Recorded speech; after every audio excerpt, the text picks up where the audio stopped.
Hello students, आज class 6 में हम पढ़ेंगे प्रिजुडिस के बारे में। प्रिजुडिस मीन है पूर्वाधारणा, मतलब किसी भी कोई बात जिसकी हमें पूरी तरह से जानकारी नहीं है और उसको अच्छे से जाने बिना हम उसके बारे किसी के बारे में कोई भी धारणा अपने मन में बना लेते हैं कि ये ऐसे होगा, या उसके परिणाम के बारे में पहले से ही सोच लेते हैं। Prejudice is an irrational performed judgment or opinion about an individual or a group. Prejudice एक ऐसा न्याय या एक ऐसा विचार है किसी भी सिंगल या किसी एक समूह के रूप में जो कि हमें पता नहीं होता, फिर भी हम उसके बारे में बना लेते हैं। आइदर फेवरेबल और अनफेवरेबल इन नेचर, चाहे वह उसके अच्छे के लिए हो चाहे उसके बुरे के लिए हो, प्राकृतिक रूप से कैसा भी हो। इन मॉडर्न यूजेस, आज के आधुनिक युग में अगर हम देखें, however the term refers to unfavourable और hostile attitude towards other people because they are members of another social और एथनिक ग्रुप। आज के आधुनिक युग में अगर हम देखें तो अनफेवरेबल या हॉस्टाइल मेजबानी का जो मतलब तरीका है, वो लोग दूसरों के साथ मतलब इस तरह से अदर सोशल या एथनिक ग्रुप के जो सदस्य होते हैं उनके साथ सही ढंग से बिहेव नहीं करते। A prejudice is based on conventional ideas about the treated groups conceived without any logical grounds. मतलब पूर्वाग्रह जो है वो एक ऐसा विचार या अवधारणा है जो किसी एक ग्रुप को टारगेट करके, मतलब किसी एक निश्चित समूह के लिए बिना किसी लॉजिक के या बिना किसी आधार के बिना बेसिर पैर के या बिना फालतू की जो बातें कही जाती हैं वे प्रिजुडिस की श्रेणी में आती हैं। डिड यू नो, जैसा कि आप जानते हैं, the world famous boxer Muhammad Ali threw his Olympic gold medal into a river, कि विश्व प्रसिद्ध बॉक्सर मोहम्मद अली ने अपना ओलंपिक में जीता हुआ गोल्ड मेडल नदी में फेंक दिया था, सिर्फ इसलिए बिकॉज कि वहाँ पर जैसा गोरे लोगों के साथ व्यवहार किया जाता था वैसा दूसरों के साथ नहीं किया जाता था 1960 में। इफेक्ट्स ऑफ प्रिजुडिस, प्रिजुडिस के प्रभाव। Prejudice leads to mutual distrust and becomes a hindrance in creating harmony in a society. Prejudice एक ऐसी मतलब लोगों में अविश्वास की भावना उत्पन्न कर देता है जिससे कि हमारे समाज को बहुत ही ज़्यादा हानि या नुकसान हो सकता है। It leads to ethnic hostilities which constitute a major danger to peace both within a nation and among nations। और इसी के साथ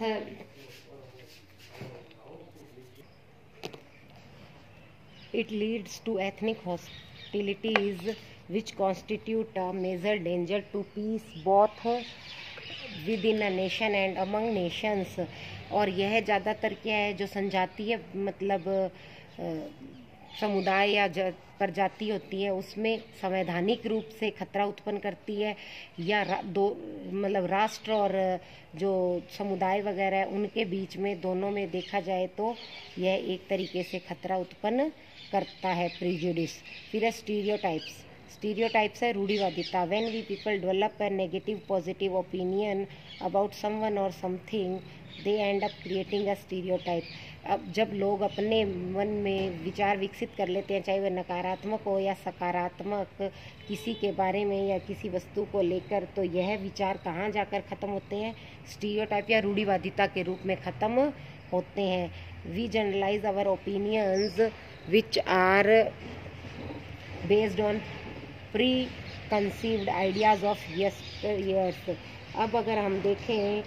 तो साधारणतः हमारे जो विचार होते हैं वो पीछे के कुछ वर्षों में जो विचारधाराएं चली आ रही होती हैं उन्हीं अवधारणाओं पर आधारित होते हैं। इसका सबसे अच्छा उदाहरण अगर हम लें तो वह है जेंडर डिफरेंस, लिंग भेद। और इसलिए it is said that continuity of family depends upon the male child. क्यों ऐसा कहा जाता है, लगातार पहले के समय से भी देखा जाए तो फैमिली जो है वो ज़्यादातर निर्भर करती है मेल चाइल्ड पर, और फीमेल चाइल्ड को वे एक लाइबिलिटी, उत्तरदायित्व या प्रॉपर्टी ऑफ अदर्स, दूसरे की संपत्ति के रूप में देखते हैं। So if a family give preference to male child, इसलिए किसी भी परिवार के द्वारा या एक परिवार जो है वो मेल चाइल्ड को प्रेफरेंस देती है। Next generation with automatically inherit this opinion, और अगली पीढ़ी में ये जो विचार है ये अपने आप आनुवंशिक रूप से आ जाते हैं। The result will be in the form of female foeticide, और इसके परिणाम स्वरूप कन्या भ्रूण हत्या के रिजल्ट्स हमारे सामने आते हैं। पेरेंट्स अपने मेल चाइल्ड की मतलब केयर करते हैं, वे अपना ज़्यादातर पैसा जो है वे बॉयज़ की एजुकेशन में स्पेंड करते हैं, और while all attempts are made to make the male child proficient in one occupation, और वहीं अगर हम देखें तो ज़्यादातर जो सभी प्रयास वगैरह किए जाते हैं वो मेल चाइल्ड को लाभ देने के लिए या व्यवसाय में आगे बढ़ाने के लिए किए जाते हैं। The female children are basically trained for household work, और जो फीमेल चिल्ड्रन है या गर्ल्स हैं उन्हें घरेलू कामों में ट्रेंड किया जाता है। सो स्टीरियोटॉपिकल ओपिनियन लेड टू डिस्क्रिमिनेशन, और इसीलिए जो स्टीरियोटॉपिकल जो स्थिति है वह भेदभाव की स्थिति को उत्पन्न करती है। Sometimes discrimination belongs to the economic reason, लेकिन कभी कभी यह भेदभाव आर्थिक कारणों से भी होता है। Stereotypes are the fixation of people in the image, stereotype ऐसी स्थिति है जो लोगों के दिमाग में एक इमेज स्थापित कर देती है जो मतलब रैशनल फुटिंग, जिसके कोई पैर नहीं होते, वो सिर्फ एक भ्रम या धारणा मात्र होती है। यह मतलब ऐसी चीज़ होती है जो कि हम वर्षों से सुनते आ रहे होते हैं और उसी के आधार पर हम आने वाले वर्षों में अपने जीवन में उन्हें उतार कर उसी के अनुसार काम करना शुरू कर देते हैं। वे स्टीरियोटाइप्स कहलाते हैं, यानी कि हम वर्षों से सुनते आए हैं और उसे ही अपने जीवन में रिपीट कर रहे हैं। इफेक्ट्स ऑफ स्टीरियोटाइप, रूढ़िवादिता के प्रभाव। Stereotypes do not give respect to the person, community और रेस, स्टीरियोटाइप जो है वो न किसी व्यक्ति, न किसी समुदाय, न किसी जाति विशेष या किसी को भी मतलब रिस्पेक्ट नहीं देता है। People with stereotypical attitudes fix people into one image, जो लोग मतलब रूढ़िवादिता का एटीट्यूड लेकर चलते हैं वो क्या होते हैं, उनके मतलब दिमाग में लोगों की इमेज फिक्स होती है और they do not look the person of humanitarian grounds, वे कभी भी दूसरे लोगों को मानवता की नज़र से नहीं देखते हैं। Who may have many qualities and skills, चाहे उसमें कितने भी गुण और मतलब कितनी विशेषताएं क्यों ना हों। द कंसर्न इंडिविजुअल, कम्युनिटी और रेस, अब अगर हम देखें किसी एक सिंगल की या सामुदायिक रूप से या जातिगत रूप से, तो हमें यह महसूस होता है कि जो मानवता है वह मतलब क्या है, इनसिक्योर है और यह एक तरीके से हीन भावना से ग्रसित हो रही है, और यह this leads to the undergrowth of personality and violence sometimes, और यह कभी कभी लोगों की जो पर्सनैलिटी है उसे दबाने का काम करती है, जिससे कि वायलेंस भी उत्पन्न हो जाता है कभी कभी। फिर है इनइक्वालिटी, असमानता। India is a vast country enriched with natural resources and biodiversity, Bharat एक बहुत बड़ा देश है और यह प्राकृतिक संसाधनों और जैव विविधताओं से भरा पूरा है। Various caste, creed, communities live together, यहाँ पर बहुत सी जातियाँ, समुदाय, जनजातियाँ एक साथ प्रजातियाँ एक साथ निवास करते हैं। Social and economic inequality has existed in Indian from the ancient past are still continuing today, जो सामाजिक और आर्थिक असमानता है वह भारत में पीछे के कुछ समय से, प्राचीन समय से देखने को तो मिल ही रही है, लेकिन वह आज के समय में भी लगातार वैसी की वैसी है। Inequality occurs when a person does not have access to resources and opportunities available to others. Inequality का मतलब ये होता है कि व्यक्ति को संसाधनों और अवसर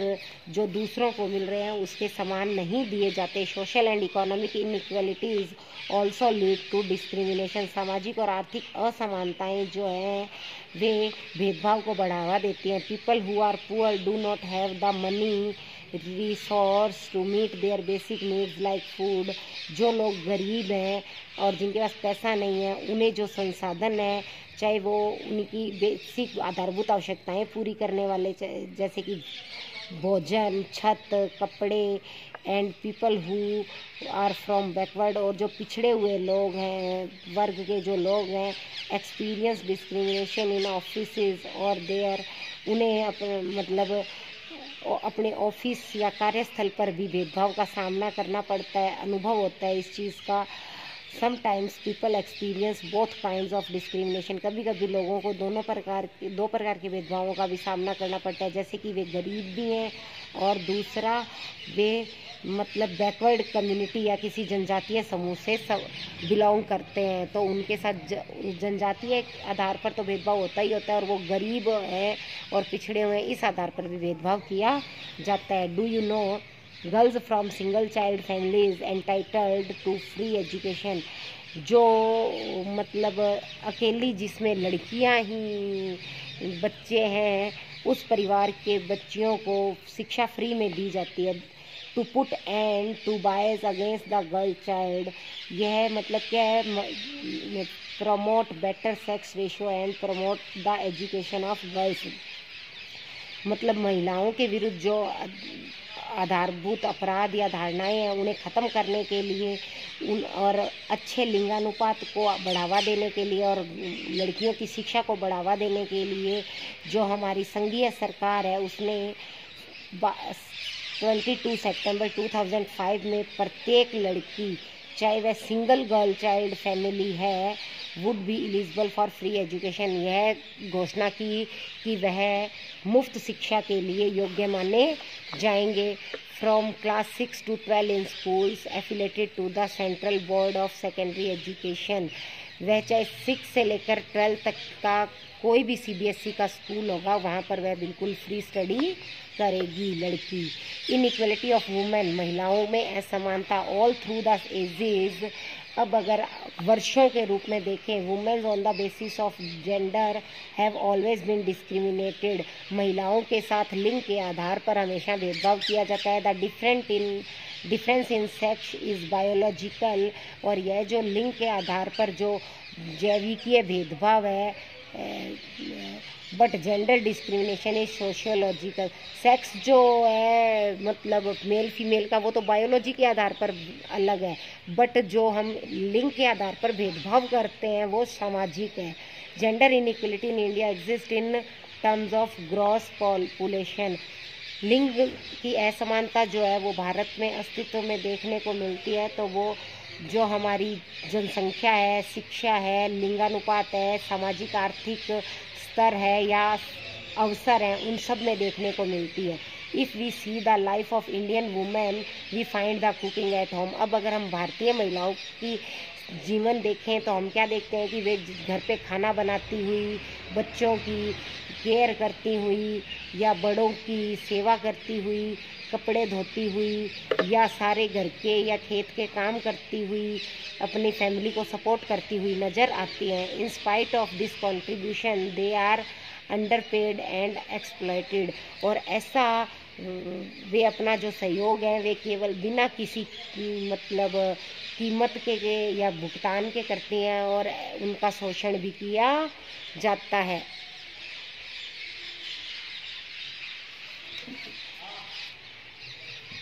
Effects of inequality, the different forms of inequality, whether caste inequality, religious inequality, race inequality or gender inequality, give rise to discrimination which proves very harmful for the society. असमानता के प्रभाव अलग अलग रूप में अगर हम देखें तो जो असमानता है वो जातिगत असमानता, धार्मिक असमानता, खान पान की असमानता, लिंग की असमानता, ये सब एक तरीके से भेदभाव या डिस्क्रिमिनेशन को जन्म देते हैं और यह प्रूव करता है कि यह हमारे समाज के लिए बहुत ही ज़्यादा हार्मफुल या नुकसानदायक है। अब हम बाकी का कल पढ़ेंगे।